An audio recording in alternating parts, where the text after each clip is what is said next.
এমন কিছু মেসেজ কিংবা ভিডিও দেখে নীলার বাবা অনেকটাই অবাক হলো আর বলল, আমি এখনই ওর বাবাকে সব বলবো।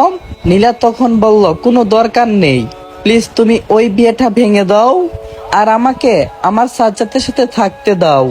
তোমার কাছে তো জীবনে কোনো কিছুই চাইনি, আজ না হয় তোমার কাছে আমি এইটাই চাইলাম, কারণ ছোটবেলা থেকে তোমার কাছে আমি যা চাইছি তুমি সবকিছুই দিয়েছো। আজকে তোমার মেয়ে শুধু এই জিনিসটাই তোমার কাছে চাই, প্লিজ বাবা তুমি আমাকে ফিরিয়ে দিও না।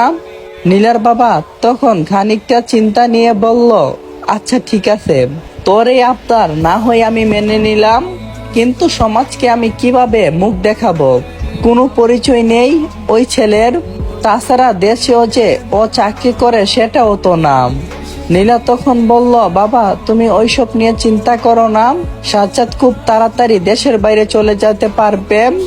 তাছাড়া আমার বিশ্বাস আছে সাজ্জাদের প্রতি, আর ও বর্তমানে একটা কোম্পানিতে কাজ করে, ভালো একটা পদে আছে, আশা করি খুব তাড়াতাড়ি একটা প্রমোশন পাবে। প্লিজ বাবা তুমি না করো না। নীলার বাবা তখন রাজি হলো। নীলা তো মহা খুশি হয়ে গেল, কারণ জীবনে যাকে চেয়েছিল সেই মানুষটিকে তার আপন করে পাচ্ছে, অবশেষে তাদের ভালোবাসাটা পূর্ণতা পেতে যাচ্ছে। এমন সময় নীলার ফোনে একটা কল আসলো, যা শুনে নীলা যেন আকাশ থেকে পড়ল।